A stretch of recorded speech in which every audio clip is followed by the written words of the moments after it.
ಸಂತರ ದಾರ್ಶನಿಕರ ಮಾನವತಾವಾದಿಗಳ ಕುಲವನರಿಯದವನೇ ನಿಜ ಮನುಜ. ಪ್ರೊಫೆಸರ್ ಕರಿಗೋಳಿ.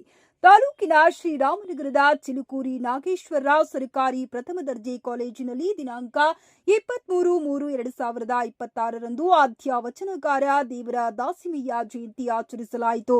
ಕಾರ್ಯಕ್ರಮದ ಅಧ್ಯಕ್ಷತೆ ವಹಿಸಿದ ಕಾಲೇಜಿನ ಪ್ರಾಂಶುಪಾಲರಾದ ಪ್ರೊಫೆಸರ್ ಕರಿಗೋಳಿಯವರು ಮಾತನಾಡಿ, ದಾಸಿಮಯ್ಯರವರು 11ನೇ ಶತಮಾನದ ವಚನಕಾರ, ಬಸವಪೂರ್ವ ಕಾಲದ ಶಿವಶರಣರು, ಸಾಮಾಜಿಕ ನ್ಯಾಯದ ಆದಿ ಸಿದ್ಧಾಂತಿ, ಹೆಣ್ಣು ಗಂಡು ಮೇಲು ಕೀಳು ಜಾತಿ ಪಂಥ ಆಚರಣೆಗಳ ಭೇದಗಳನ್ನು ಗುರುತಿಸಿ ಸಾಮಾಜಿಕ ವ್ಯವಸ್ಥೆಯ ಅನ್ಯಾಯಗಳನ್ನು ಧಿಕ್ಕರಿಸಿ ಎಳೆಯಾಗಿ ಬಿಡಿಸಿ ತೋರಿಸಿದ ಮಾರ್ಮಿಕ ವಚನಕಾರ ಎಂದರು.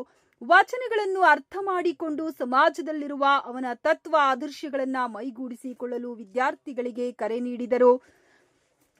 ಅಲ್ಲದೆ ಶರಣರ ಸಂತರ ದಾರ್ಶನಿಕರ ಮಾನವತಾವಾದಿಗಳ ಕುಲವನರಿಯದವನೇ ನಿಜವಾದ ಮನುಜ ಎಂದು ತಿಳಿಸಿದರು.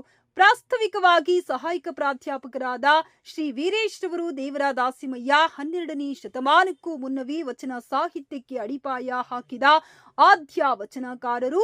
ರಾಮನಾಥ ಅಂಕಿತ ನಾಮದಲ್ಲಿ ಸುಮಾರು 150ಕ್ಕೂ ಹೆಚ್ಚು ವಚನಗಳನ್ನು ರಚಿಸಿರುವ ಇವರು ಕಾಯಕ ತತ್ವ ಮತ್ತು ಶಿವಭಕ್ತಿಯನ್ನ ಪ್ರತಿಪಾದಿಸಿದರು. ಕಾಲೇಜಿನಲ್ಲಿ ದೇವರ ದಾಸಿಮಯ್ಯರ ಜಯಂತಿ ಪ್ರಯುಕ್ತ ಪಕ್ಷಿಗಳಿಗೆ ತಿನ್ನಲು ದವಸ ಧಾನ್ಯ, ಕಾಳುಗಳು ಹಾಗೂ ಕುಡಿಯಲು ನೀರಿನ ವ್ಯವಸ್ಥೆ ಮಾಡುವ ಮೂಲಕ ಸಕಲ ಜೀವರಾಶಿಗಳಿಗೆ ಲೇಸನೆ ಬಯಸು ಎಂಬ ಪರಿಕಲ್ಪನೆಯನ್ನ ವಿದ್ಯಾರ್ಥಿಗಳಿಗೆ ಸಾಂಕೇತಿಕವಾಗಿ ತಿಳಿಸಲಾಯಿತು. ಕಾರ್ಯಕ್ರಮದಲ್ಲಿ ಅಧ್ಯಾಪಕರಾದ doctor Sarfaraz Ahmed, Ravikumar, doctor Virupaksha K, doctor Shashikumar, Shankarappa ಮತ್ತು ಅತಿಥಿ ಉಪನ್ಯಾಸಕರಾದ ವೆಂಕಟರಾಜು, ಬಾಲಚಂದ್ರ, ಸಾಯಿಕುಮಾರ್, ದೇವರಾಜ್, ಅಯ್ಯಪ್ಪ, ಬೆನಜಾ ಹಾಗೂ ಆಡಳಿತ ಸಿಬ್ಬಂದಿ ಜಬಿನಾ ಬೇಗಂ, ವಿನಾಯಕ, ಚಿನ್ನವೀರಪ್ರಸಾದ್, ಶರಣ ಹಾಗೂ ಕಾಲೇಜಿನ ಎಲ್ಲ ವಿದ್ಯಾರ್ಥಿನಿಯರು ಉಪಸ್ಥಿತರಿದ್ದರು.